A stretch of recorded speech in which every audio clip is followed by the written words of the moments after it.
Good morning students, dear students. आज का हमारा लेसन है काल। काल का मतलब इंग्लिश में है टेंस, यानी समय। क्रिया के होने अथवा करने के समय का बोध कराने वाले शब्द को काल कहते हैं, यानी कि वो शब्द जिनसे हमें क्रिया के होने का समय पता चले वो शब्द काल कहलाते हैं। फॉर एग्ज़ाम्पल, बच्चों ने खेल खेला, बच्चे खेल रहे हैं, बच्चे खेलेंगे। तो खेल खेला, खेल रहे हैं और खेल खेलेंगे, ये जो शब्द हैं ये शब्द कार्य के अलग अलग समय में होने का बोध कराते हैं। तो इस प्रकार ये शब्द जो है वो काल है। जैसे काल के मुख्य भेद 3 होते हैं: भूतकाल, वर्तमान काल और भविष्य काल। भूतकाल के बारे में हम सबसे पहले जानेंगे। भूतकाल क्रिया का वह रूप जिससे पता चले कि जो कार्य हुआ है या जो क्रिया हुई है वो बीते हुए समय में हुई है, वह भूतकाल कहलाता है। जैसे वह सो चुका है अथवा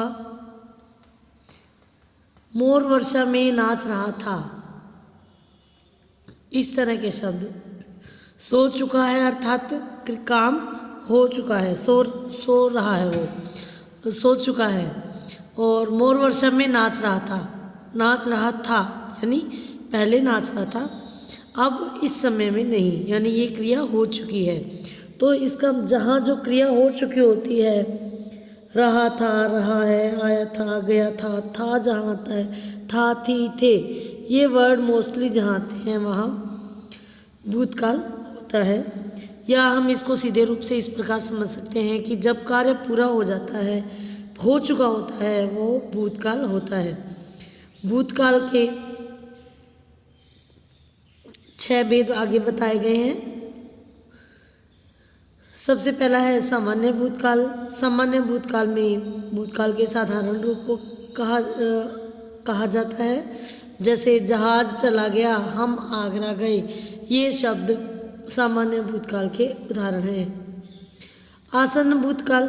आसन्न भूतकाल यानी कि कार्य अभी अभी पूरा हुआ हो, जस्ट कुछ मिनट या कुछ सेकंड्स पहले ही पूरा हुआ हो, वो आसन्न भूतकाल होता है। जैसे वह सो चुका है, मैंने काम कर लिया, तो वो काम करने के जस्ट बात कह रहा है कि मेरा ये काम हो गया है। तो इस तरह के वाक्य जहाँ होते हैं वहाँ आसन्न भूतकाल होता है। उसके बाद है पूर्ण भूतकाल। पूर्ण भूतकाल जो कार्य बहुत पहले पूरा हो चुका हो, वह पूर्ण भूतकाल कहता है। जैसे राम ने रावण का वध किया था, अशोक ने कली को जीता था, ये बहुत पुराने समय की बात है। यहाँ पर पूर्ण भूतकाल है, यानी पूरा हो चुका है। उसके बाद है अपूर्ण भूतकाल। अपूर्ण भूतकाल यानी कि जहाँ पर यह पता हो कि क्रिया का वह रूप जिससे ये पता चले कि कार्य भूतकाल में पूरा नहीं हुआ था, उसे अपूर्ण भूतकाल कहते हैं। जैसे मोर नाच रहा था, अब नाच रहा था, उसने पहले नाचते हुए देखा, अब पता नहीं नाच रहा है या नहीं नाच रहा, लेकिन पहले नाच रहा था, ये श्योर है। तो इस तरह से यहाँ पर अपूर्ण भूतकाल है। गाय चर रही थी, जब बात कहने वाले ने, वाक्य कहने वाले ने, जब ये बोलने वाले ने जब देखा तो गाय चर रही थी। अब कुछ भी पता नहीं है कि चर रही है या नहीं चर रही, तो काम चर चुकी है या नहीं चर चुकी है, तो ये यहाँ पर अपूर्ण भूतकाल होगा। उसके बाद संदिग्ध भूतकाल।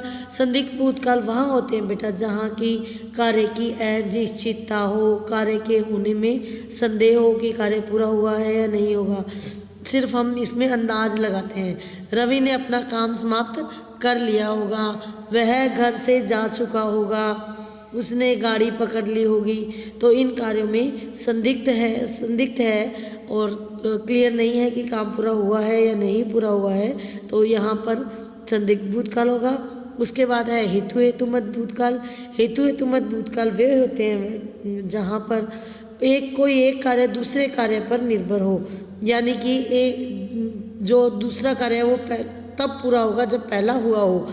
जैसे यदि वह मेहनत करता तो सफल हो जाता, यदि वर्षा होती तो फसल अच्छी होती, अगर वर्षा होती यानी पहली क्रिया होती तो दूसरी क्रिया भी होती, लेकिन अगर पहली नहीं हुई है तो दूसरी भी नहीं होगी। इसका मतलब दूसरी क्रिया जो है वो पहली क्रिया पर निर्भर है। तो यहाँ हेतु हेतुमत भूतकाल होगा। डियर स्टूडेंट्स, आज के लिए सिर्फ इतना ही। हम आज सिर्फ इतना ही काल का पोर्शन करेंगे। वर्तमान काल और भविष्य काल हम नेक्स्ट वीडियो में देखेंगे। Stay home, stay safe.